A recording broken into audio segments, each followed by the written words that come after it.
Salut tout le monde, dans cette vidéo, je t'annonce tout de suite, on va essayer de faire tourner ce moteur après 6 ans d'arrêt. Et au bout de autant de temps, rester dans une grange. Les petites pièces, ils sont ici, ils sont commandés, comme tu vois, c'est tout beau, c'est Noël. Là, honnêtement, là, je suis heureux. Là, je suis heureux. Voilà. Donc, j'ai commencé déjà par le principal de ce qui me manquait, c'est-à-dire tout ce qui est allumage. On part sur du quasiment neuf. Le seul truc que je ne vais pas changer de l'allumage, c'est le... Comment on appelle ça Ça, j'ai oublié le nom. Voilà. Donc, il n'y a que ça qui va rester. Et s'il est défectueux par la suite, je le changerai. C'est pas donné, donc j'espère qu'il fonctionne. Alors, pour bien faire les choses, j'ai pris... Au niveau tout ce qui est allumage, des marques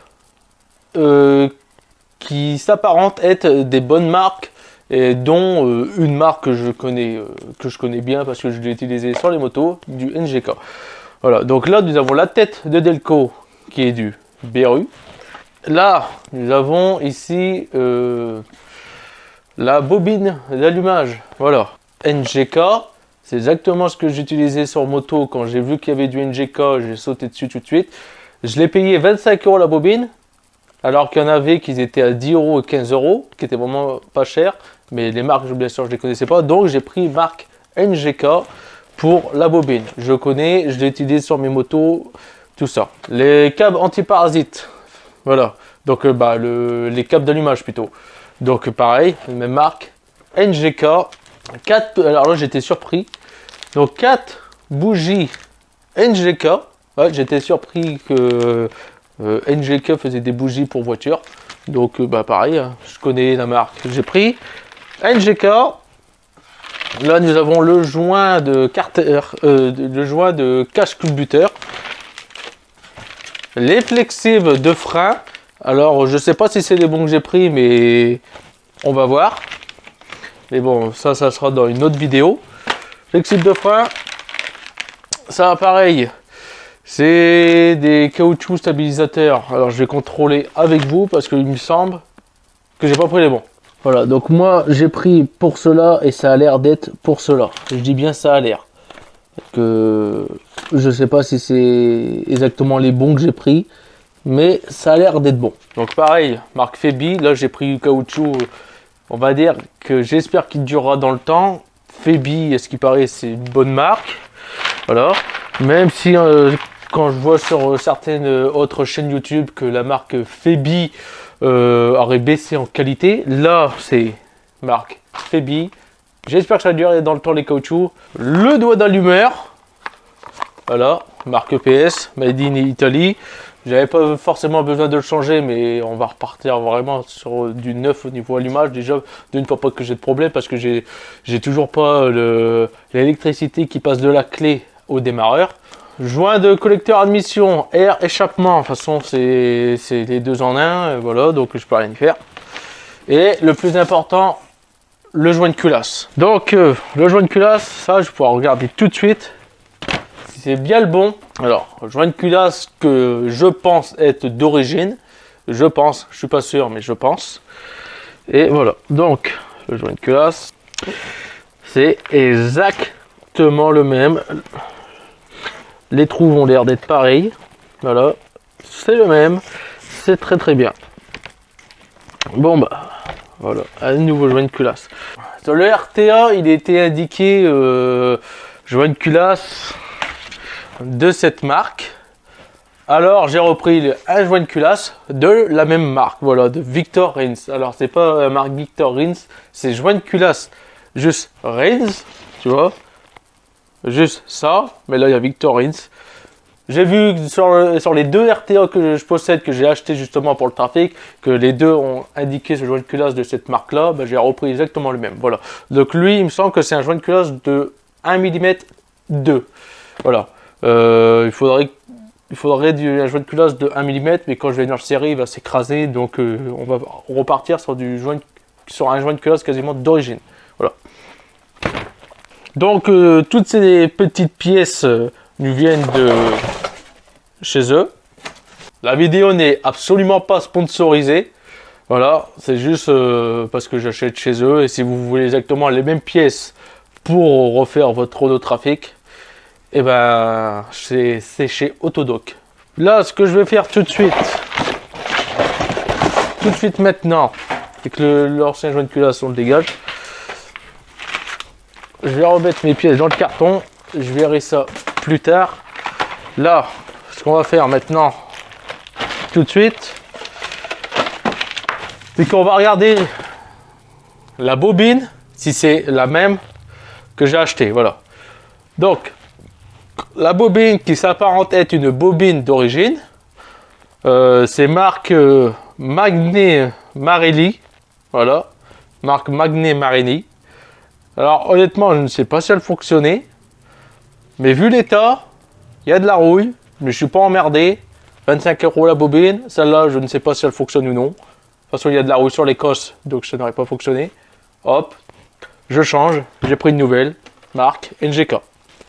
Alors déjà, ce que je peux voir, c'est qu'elle est plus grosse, celle-ci, que la nouvelle que je viens d'acheter.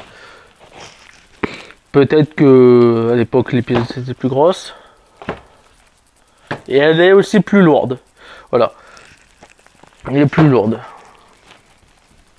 Donc l'arrêt de celle-ci, c'est BN 202B 12V26. Voilà. Donc Magnum Marelli, made in Italy. Hop. Et là, NGK, la marque. Ça va être tout beau, tout propre. Le contrôleur technique, quand il va voir toutes les pièces qui brillent, il va pas en revenir de ses yeux. Bon, bah déjà, la bobine, elle. Ah. Il y a un liquide. Il y a un liquide dedans, peut-être pour éviter que ça rouille, ou peut-être pour éviter que ça surchauffe. La bobine, elle, était placée ici. Voilà, c'est placé ici, la bobine. Donc elle sera replacée exactement au même endroit. Au moins, je vais placer tout ce que je peux électriquement le plus haut. Bon, le véhicule va jamais franchir des cours d'eau parce qu'il sera jamais étanche. Mais au moins ça évitera que tout ce qui est partie électrique prendra l'eau, tout ça.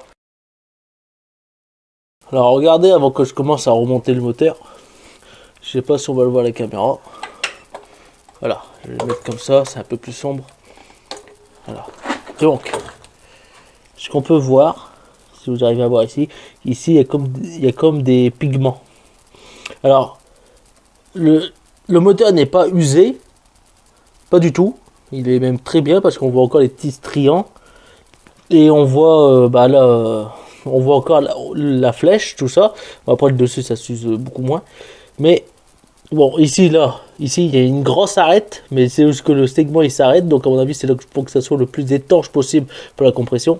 Mais, ce que je voulais vous dire, ici, là, il y a comme des... Il y a comme en fait des impuretés sur le piston. Et ça c'est dû au cliquetis. Le moteur a eu du cliquetis. Ici, sur le cylindre 4 et le cylindre numéro 1. Sur le cylindre numéro 1, lui, il est un peu plus important. Vous voyez là, tout ce qui est l'aspect rugueux. Et bien ça c'est parce que le cylindre, il y a eu du cliquetis. Ou alors, c'est l'oxydation avec le liquide de refroidissement qui avait commencé à attaquer le moteur. Voilà. Mais je le retrouve que sur ce cylindre là. Le 3. Ah bah non, regardez. Il y en a aussi ici, là. 1, 2, le 3, il n'y a pas l'air d'en avoir. 3 et 4. Donc ça veut dire que ce moteur là roulait. Enfin, ce moteur là tournait un peu trop pauvre. Alors que les bougies, ils étaient quand même noirs. Mais vraiment un peu trop pauvre. Ou alors le moteur a roulé avec de la mauvaise essence ou pas avec l'essence adaptée. Cette bête que tu vois là, c'est la bête qu'on a sauvée à la casse. Il a bien grandi, hein.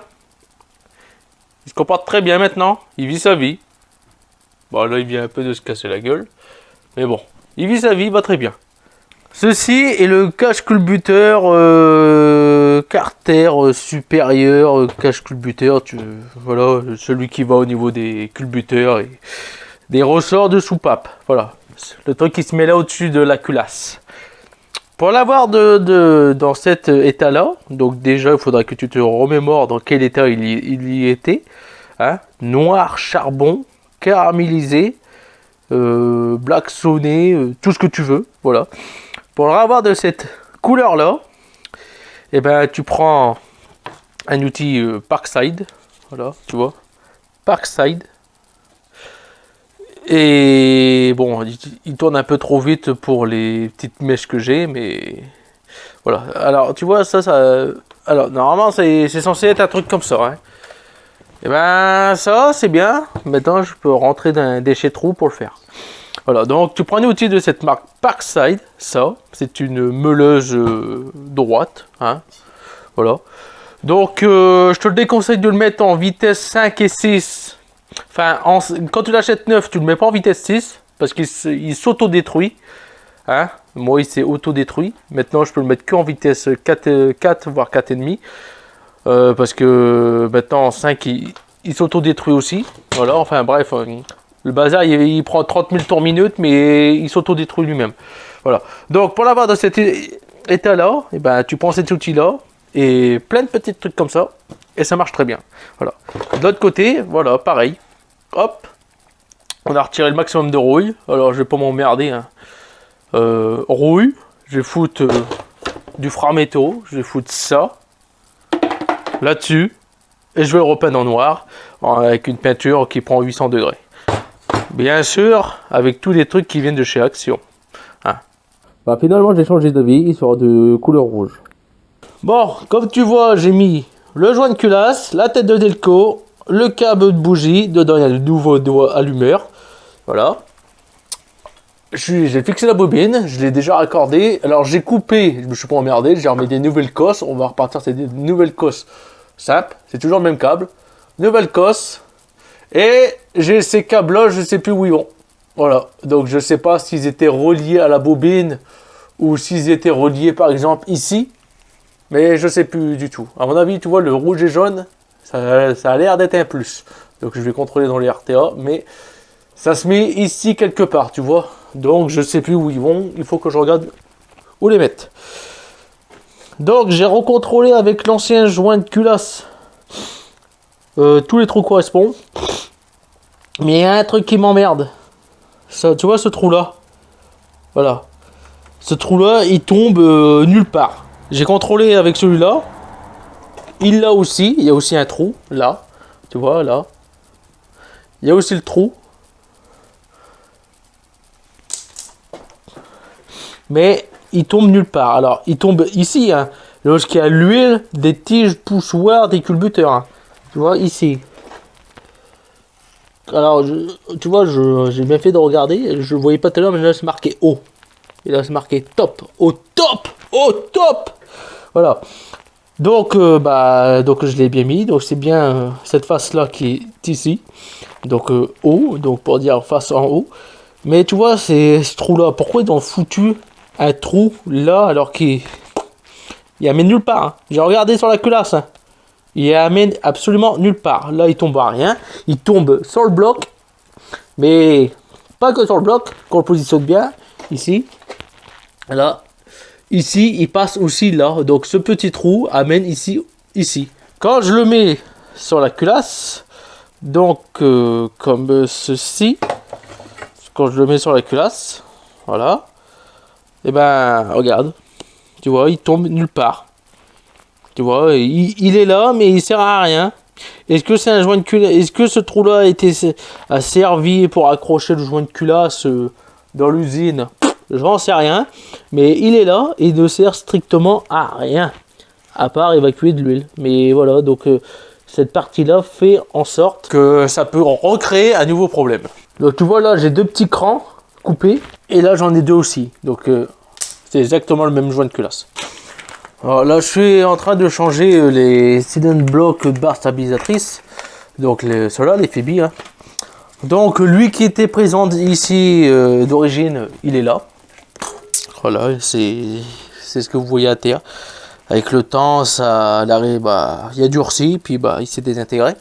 Alors, comme on voit là-bas, il épouse bien la ferraille, tout ça. Voilà. Mais ici,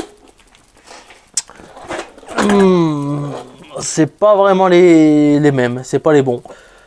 Il est pas bon en fait. Voilà, c'est pas la bonne taille.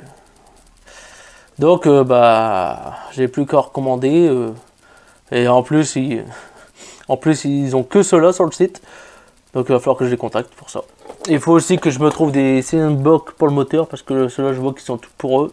À mon avis, ça m'étonnerait que ça passe au contrôle technique. Bon, pour finir, les caoutchoucs. Hein. J'ai regardé du coup la référence. Le Shigure. En fait, c'est pour l'arrière. C'est pas pour l'avant. Pour l'avant, ils en ont plus, ou alors ils en ont, mais ils sont à 11 euros. Ça, je les avais payés 1,50 € pour un, 11 € pour un à l'avant. Je vais attendre, de toute façon, pour le moment, il est pas sur le point de rouler, donc je vais attendre qu'ils auront du stock pour pouvoir les acheter. Parce que j'ai pas envie de mettre 11 € non plus. Donc ça, bah, du coup, on va les mettre à l'arrière. Bon, là, je vais venir positionner la culasse. J'ai remis les tiges de poussoir des soupapes. Donc, tout ce qui est là, c'est nettoyé. Je vais lui mettre la culasse parce que je vais lui faire un traitement dans le bloc moteur directement avec la pompe à eau. Comme j'ai malheureusement et heureusement la pompe à eau qui n'est pas prise sur la distribution.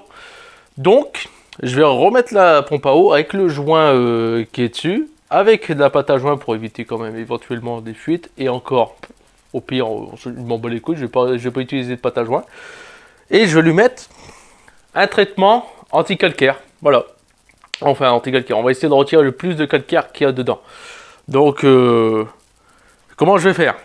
C'est que je vais relier la pompe à eau. Je vais lui mettre les durites, hein, ou ce qui doivent être mis pour éviter que ça pisse de partout. Je vais mettre dans le seau là-bas de l'eau code. Voilà, de toute façon, c'est 5 litres, logiquement, c'est 5 litres 0,3 pour le liquide de refroidissement. C'est un 5 litres le seau. Je vais mettre de l'eau chaude. Donc, il y aura largement assez pour pouvoir rincer le moteur. Voilà. Donc, je repositionne cette petite culasse qui est là. Et il va falloir que je fasse attention. Parce que, alors, j'ai regardé sur la culasse. Il y a tout des marquages. Tu vois, il y a des marquages partout. Tu vois? C'est pas la bonne rondelle. Toutes les rondelles là, elles sont noires. Là, non. Là, c'est une rondelle de 2 mm. Ceux qui sont sur les vis de culasse, c'est des 3 mm. Je l'ai perdu, je sais pas où aller. Elle n'est pas tombée dans le moteur. Parce que je la vois pas. Et même si elle serait tombée dans le moteur, normalement, je l'aurais revu au niveau des puits de tiges pour pousser les poussoirs là. Et je ne l'ai pas retrouvé, donc je vais faire avec ça. De toute façon, c'est provisoire, comme je vous ai dit. Hein. C'est provisoire. Le moteur, il va être redémonté par la suite pour pouvoir vraiment changer tous les joints. Voilà. Et puis, bah ça, comme j'ai que ça, donc je vais lui mettre une vis de culasse avec cette vis là. Voilà. Donc la vis là, elle va venir en tête. Et pas au cylindre 1, mais je vais la mettre au cylindre 4. Comme ça, je saurais que s'il y a une fuite, eh ben, ça serait potentiellement dû à cette vis-là. La magie du montage. On regarde comment je vais remonter la culasse. Et hop! T'as vu ça? Bon. Du coup, j'ai suivi les instructions de cette petite fiche qui provient du joint de culasse que je viens d'installer. Donc bien sûr, c'est indiqué ici quelque part en français. Voilà, le montage doit être effectué par un personnel qualifié. Ouais, bon, bref, ça on s'en fout. Surtout ici, c'est dit, il faut respecter ce qui est préconisé par le constructeur. J'ai 2 RTA, dans les 2 RTA, je ne retrouve plus où c'est indiqué comment remettre la culasse. Alors je sais qu'il y en a un, c'est indiqué de cette façon-là, on va dire en croix, et il y en a un, c'est en escargot, en gros tu tournes. Moi j'étais parti pour faire comme sur la X, mais finalement j'ai suivi les instructions de ce papier-là. Et donc j'ai fait 20 newtons, 40 newtons, 60 newtons. Normalement il faut le faire chauffer à la 4e étape pendant 150 minutes. Et après, tu attends, enfin tu le laisses refroidir. Et 60 Newtons. Donc je vais pas m'emmerder. Pourquoi? Parce qu'à l'AX, je n'ai pas fait ça du tout. À l'AX, j'ai fait 20 newtons. J'ai fait 20 newtons, 90 degrés à faire régler. Et ça fait maintenant 13 000 km avec l'AX. Donc il n'y a pas de joint de culasse, il n'y a rien du tout. Mais voilà.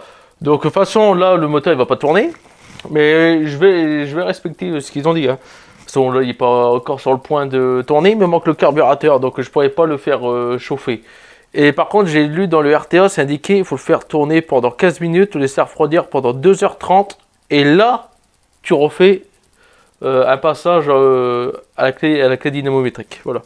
Donc pour ceux que ça intéresse, je viens de serrer la culasse au coupe avec une clé dynamométrique que tu peux trouver chez Action, si tu la trouves encore. C'est la marque Elite, clé dynamométrique. Donc ça, tu la trouves chez Action.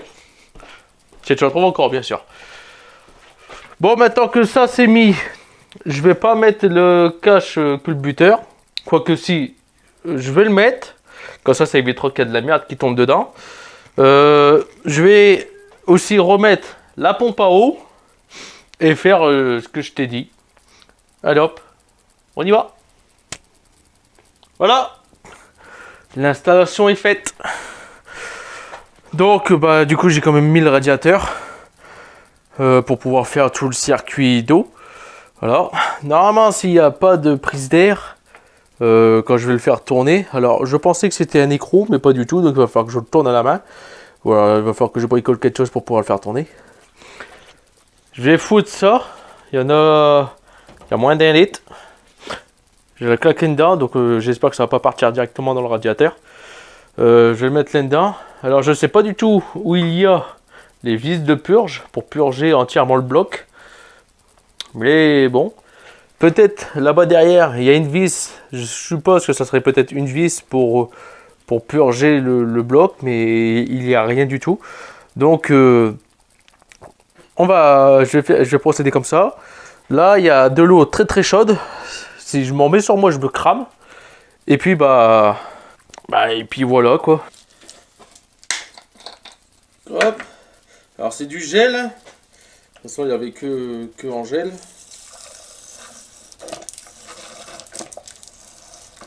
Je vais mettre ça avant.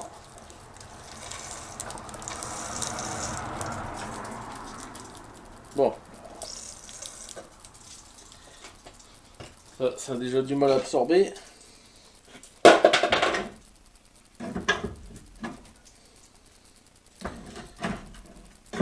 Déjà le produit qui tombe.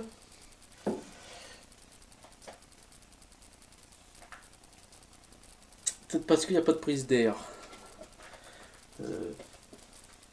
J'ai créé une prise d'air volontairement.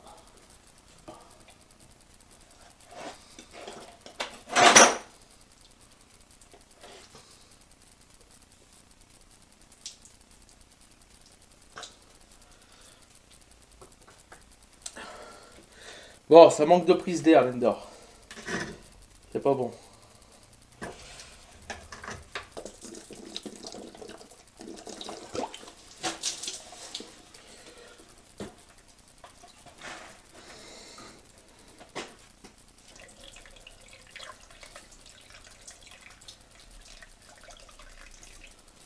Ouais, je l'entends tourner, ça tourne, ça fait des bulles, la pompe fonctionne.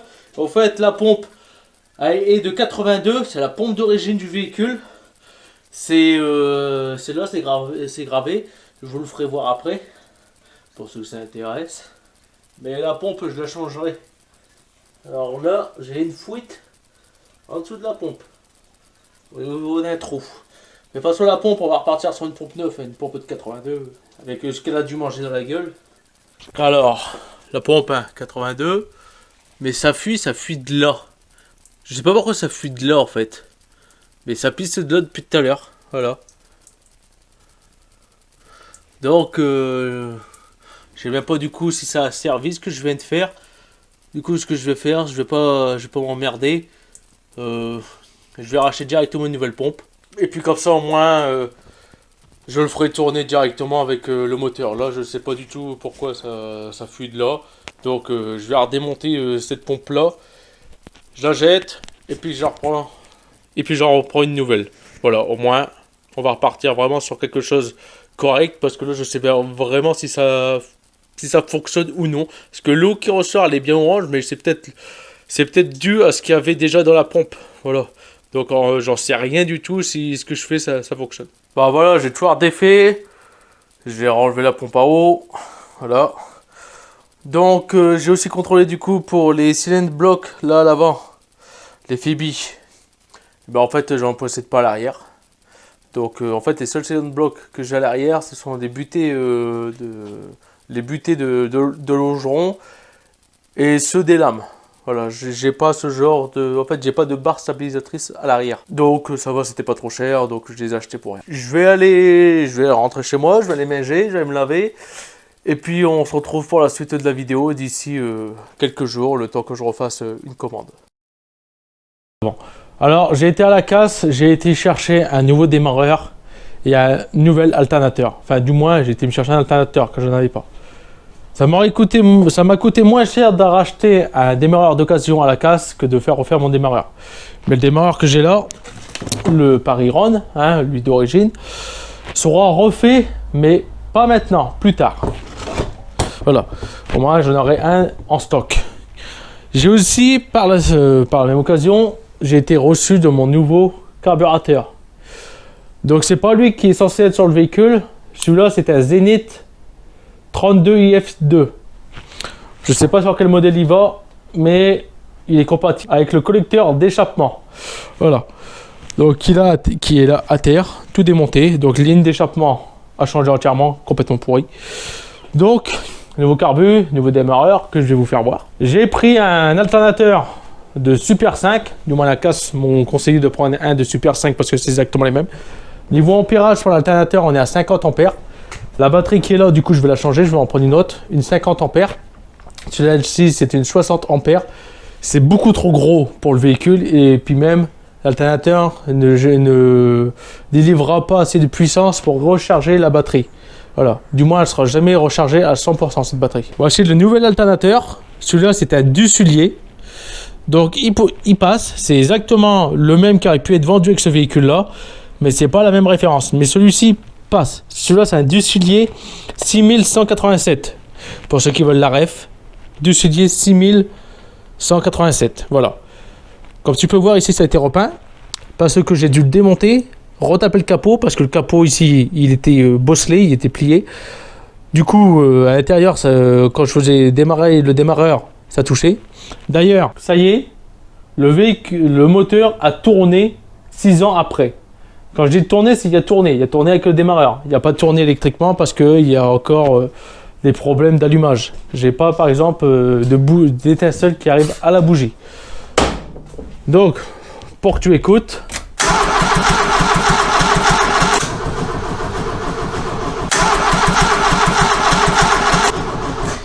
Comme tu as entendu, ça tourne. D'ailleurs, comme tu peux voir, le voyant huile est parti. Bon, là, il est revenu. Ici, nous avons le voyant batterie. Du coup, il fonctionne. C'est normal. Ça, c'est parce que l'alternateur n'est pas branché. J'ai dû raccorder 2 câbles entre eux. Et après, il me manque encore un câble qui n'est pas branché. Et puis, il est juste posé comme ça. Donc, il ne tourne pas. Donc, automatiquement, ça détecte. Le voyant détecte que l'alternateur ne tourne pas. Mais j'ai déjà réglé un problème. C'est que maintenant, le moteur tourne, comme tu as entendu. Il tourne. Du coup, moi, j'ai bien avancé aussi dessus, hors caméra, pour aller beaucoup plus vite. Donc, le seul truc qui me manque encore à ce véhicule, c'est le klaxon que j'ai pas et le feu avant. J'ai recommandé un nouveau feu arrière. Cette fois-ci, c'est le bon, arrière droit. Voilà la ref, trafic. Du coup, la ref, hein, CMA, machin, machin. Il est tout neuf. Tout neuf. Il est ici. Voilà, regarde. Il est tout neuf. Quand je le présente à côté de l'autre, ça fait tâche. Du coup, voilà. Tu vois? Du coup, je l'ai retrouvé tout neuf. C'est les Renault Espace 1 modèle 1 sont compatibles. C'est exactement les mêmes feux. Voilà. Et là, c'est pièces d'origine. Arrivé avec son carton d'origine, il est d'époque. Donc, tout neuf. Problème des feux, c'est réglé, ça fonctionne. C'était juste de l'oxydation à ces fiches-là, mais il faut que je change la fiche. Parce que là, j'ai cassé 2 lamelles en désoxydant ces lamelles-là. Voilà. Sinon, ça fonctionne. Le seul truc encore qui ne fonctionne pas, c'est les clignotants. Mais ça, il va peut-être falloir que je me fasse un circuit électrique seul, enfin indépendant de celui-ci, pour avoir les clignotants. Donc il va peut-être falloir que je refais comme ceux des motos, avec un relais clignotant moto, pour pouvoir avoir les clignotants et aussi avoir les warnings. Du coup, il va falloir que je passe indépendamment du faisceau électrique là. Et il faudra que je bricole quelque chose pour pouvoir avoir les clignotants autrement. Donc entre autres, j'aurai tout le temps les clignotants. Et par exemple, j'aurai pas que si je mets le clignotant de gauche, je coupe le contact et que je mets les veilleuses et que je ferme la porte et que je verrouille le véhicule, en gros, j'aurai pas les lumières de gauche allumées. Je sais pas si ça pose problème au contrôle technique. Moi, je ne l'ai jamais vu vérifier un contrôle technique. Ce genre de choses, vous savez, c'est quand on vous apprend l'auto-école, vous êtes à un endroit qui n'a pas de lumière, pas de visibilité, vous mettez du coup côté chaussée, lorsque le véhicule dépasse, la lumière, donc ça serait côté gauche, juste les veilleuses, donc pour nous côté gauche, pour dire qu'il y a un véhicule qui est là, pour dire qu'il soit vu. Mais bon, comme il y a des réfléchissants à l'arrière, c'est pas trop grave, à l'avant il n'y en a pas, mais ça je m'en tape. Je m'en tape parce que moi, je vais en mettre des réfléchissants au niveau du capot ou alors au niveau du pare-choc. Je ne sais pas encore ce que je vais faire, mais je vais en mettre pour au moins d'être visible. Voilà. Donc, le projet va bientôt se terminer. D'ailleurs, je n'ai pas encore vérifié si l'autoradio fonctionnait pour le véhicule. Mais voilà, entre autres, j'ai tout ce qu'il faut, je peux déjà recommencer à remettre l'intérieur. Maintenant, il me manque juste c'est siège passager, ceinture, enfin boucle, ça je l'ai, mais il va falloir que je la remets. Ça, c'est réglé, je crois que je n'avais pas dans une vidéo. Voilà. Comme tu peux voir, j'ai tout dégagé là. Mais là, on n'est pas loin de faire démarrer le moteur soi-même. Voilà. Avec de l'essence, tout ça. Donc dans un premier temps, je vais le faire tourner 100% essence. Ça va me faire mal au cœur, crois-moi. Ça va me faire mal au cœur de le faire tourner 100% essence. Mais je vais le faire tourner 100% essence pour voir en fait s'il n'y a pas de problème moteur au départ. D'ailleurs, l'alternateur, comme tu as vu, c'est un alternateur de Super 5. Il n'est pas... Là, je ne l'ai pas fixé, tout simplement parce qu'en fait, il me manque une patte de fixation sur l'alternateur du Super 5. Enfin, en fait, c'est pas le bon. Et ça vient d'un Super 5. Parce que, en fait, ceux-là, la patte de fixation est beaucoup plus grosse que celui qui est censé être dessus. Donc, tu vois, cette patte de fixation là, il faudrait que je coupe la moitié. Il y a un câble là. Il faudrait que je coupe la moitié ici, je le supprime, pour pouvoir venir le fixer ici, et ensuite venir fixer ça. Sinon, je ne peux pas le fixer. Ou alors, j'ai une autre possibilité, celle que je vais sûrement faire à la casse, comme je parlais avec les gars. Comme je suis aussi bon client chez eux, hein, j'ai acheté un véhicule, je leur ai fait vendre un véhicule, grâce à moi, ils ont gagné plus de 2500 € et encore plus. Ils ont un moteur Cléon fonte pour ce modèle-là, exactement pour ça. Donc je ne vais pas acheter le moteur, enfin du moins je pense ne pas avoir besoin d'acheter le moteur. Peut-être que je l'achèterai par la suite, mais je sais qu'ils en ont un. Et d'ailleurs ce qui est bien, c'est qu'ils ont l'alternateur d'origine, le Sève Marshall, pour ce véhicule-là. Donc ce que je vais faire, c'est que je vais râler à la casse. Je vais demander de faire un échange de cet alternateur-là avec celui qui possède d'origine. Comme ça, j'aurai les branchements d'origine et je pourrai avoir la patte de fixation d'origine sans devoir modifier d'alternateur, tout ça. Ça, c'est ce que je vais faire. Comme ça, je vais repartir sur l'alternateur d'origine. J'aurai quasiment des pièces d'époque d'origine. D'ailleurs, pour ceux qui recherchent pour pouvoir refaire pareil que moi, donc l'alternateur, c'est un Dusselier. Et Paris-Rhône est une marque de Valeo. Dans le RTA orange et noir que je possède, lui de 83, Pariron est une marque de Valeo. Donc en gros, entre autres, un démarreur Valeo fonctionne pour ce modèle-là. Donc, tu vois, on a une encoche comme ça sur le Pariron. Et sur le Ducilier, on l'a autrement. Donc en gros, tu as plusieurs véhicules de notre époque, là, 2022. Donc les Trafic, les Clio, les Laguna, les Kangoo, tout ça. Le démarreur passe dessus. Des démarreurs de 2010, 2020 passent dessus. Parce que ils ont exactement le même emplacement, le même encoche. Par contre, il faut faire attention, c'est à la polarité, par exemple, du solénoïde pour pas qu'il tourne à l'envers. Parce que tous, comme tu vois, voilà. Donc voilà le démarreur, Pariron. Tu vois, solénoïde, il est à droite du démarreur. Et l'autre, le Ducilier, voici. Donc là, c'est le Pariron, lui que j'ai d'origine, et ça, c'est un que j'ai remplacé. J'ai remplacé par un Ducilier, donc c'est pas cette ref là. La ref là, c'est 532 002. Moi, c'est 6000 et quelques. C'est exactement pareil. Il est exactement pareil. Hein. Et vous voilà comment c'est mis. Donc, il faut que le solénoïde soit à droite du démarreur. S'il est à gauche, il se peut que le démarreur tourne à l'envers. Donc, entre autres, tu vas démarrer ton moteur à l'envers. Et ça, c'est pas bon. Et entre autres, quand ton moteur tournera à l'envers, quand tu vas mettre la première, en fait, ça sera une marche arrière. Une marche arrière première. C'est exactement ce que j'ai déjà fait sur un scooter. Avec l'allumage, il était décalé de quelques degrés. Et en gros, le moteur tournait à l'envers. Quand j'accélérais, je partais en arrière. Voilà. J'avais fait une marche arrière sur un scooter. Tu vois la tête de fixation ? Soit comme ça avec le solénoïde à droite. Tu peux mettre n'importe quel démarreur récent de 80 à 2020. Tant que ça passe, tant que c'est la même tête, ça passe, tu peux le mettre. D'ailleurs, c'est un gros démarreur, c'est pas un petit démarreur. Et un démarreur de Super 5 ne passe pas parce que le solénoïde est de l'autre côté. Pour que tu comprennes, le solénoïde, moi il est là, celui des Super 5, il est ici. Et l'emplacement est exactement pareil. Hein. Ça veut dire que c'est pas le démarreur qu'ils ont pivoté. Hein. Non, c'est le solénoïde et de ce côté-là. Donc, prochaine étape dans la prochaine vidéo, le moteur devrait tourner. Ou alors, ça sera prochaine vidéo après celle-ci. On va aller sur les freins, parce que comme là, il y a quand même tous les freins qui sont quasiment tout démontés, sauf l'arrière. En fait, j'ai rien contrôlé à l'arrière. Le seul truc que j'ai fait aussi hors caméra, c'est que j'ai vraiment fait un gros nettoyage sous le châssis. Je suis passé au géo de pression ici.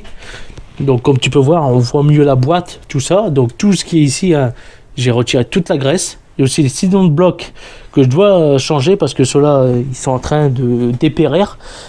Mais tout a été nettoyé au jet haute pression en dessous. Voilà. Donc, le moteur d'essuie-glace fonctionne. C'était les câbles, ils vont là. Bon, ils se relient au-dessus, mais ils sont là. Donc, dans le RTA, c'est indiqué 3 noirs. Hein, 3 noirs. Moi, j'ai un noir vert et j'ai un rouge jaune. Du coup, j'ai tout rebranché là et tout fonctionne. Voilà. Donc, prochaine étape, on va faire ça. Moi, ce que je vais faire en caméra, ou peut-être que je le filmerai, je vais faire le réglage de soupape pour pouvoir repartir vraiment sur une nouvelle base. Et d'ailleurs, ou alors peut-être que ça sera dans une vidéo, mais ce qui est sûr dans une autre vidéo, c'est que déjà je vais le faire tourner comme ça. On va reduculer, de toute façon, le moteur, je vais le refaire entièrement. Si j'entends qu'il n'y a pas de bruit, déjà là, il n'y a pas de bruit suspect quand je le fais tourner. Mais si j'entends qu'il n'y a pas vraiment de gros bruit suspect, je vais le refaire les joints. Et puis, je vais pas démonter segments, tout ça. Mais j'essaierai de faire un test de compression pour voir si les segments sont usés ou non. Le véhicule a 137 000 km, il me semble. 135 000 km, voilà. Et ce qu'on va faire aussi dans une autre vidéo, c'est, tu vois ici, ça, c'est le nouveau joint carter, admission, échappement que je viens d'acheter, et c'est celui qui va aller là. Voilà. Est-ce que tu vois ce que je peux faire. Est-ce que tu vois ce que je peux faire? Tu vois là, le joint n'est pas totalement à fleur avec les ouvertures. De même pour les admissions et échappements. Voilà, si je me gourre pas, hein. Si je me gourre pas, ça doit être comme ça. Hein. Là c'est admission, là c'est échappement. Enfin bref. Et ben, on rentre dans une prochaine vidéo. On va lui redonner des chevaux à ce moteur là. Voilà. Donc normalement on va perdre en couple. Ce qui me fait chier un peu, c'est que je vais perdre en couple, mais c'est pas grave, parce que la boîte, c'est une boîte du coup d'un trafic, d'un utilitaire, donc la boîte, elle a déjà du couple. On va juste lui redonner de la puissance, des chevaux, parce que là, on peut peut-être regagner 3 chevaux. En limant ici, en limant là, en limant ici, tu vois, on va vraiment faire à fleur. On va vraiment lui faire regagner des chevaux à ce véhicule. Voilà. Enfin, je sais pas combien, alors ça je pourrais pas vous dire de combien on va lui faire gagner des chevaux, parce que je connais pas quelqu'un qui a des bons de puissance. Enfin, je pourrais le faire passer au bon de puissance seul, je crois que c'est un tarif des 100 euros, mais des 100 euros c'est les prix de 2 pneus. Et en pneus, j'en suis déjà à 250 euros, il faut que je les achète. D'ailleurs, dans la prochaine commande que je vais faire, il y a près de 500 euros qui vont partir. Donc maintenant tu sais à quoi t'attendre dans la prochaine vidéo. Donc si ça t'intéresse et que tu viens d'arriver, tu t'abonnes. Pour ceux qui sont déjà abonnés, qui sont intéressés par ça, eh ben soyez patients, ça va arriver.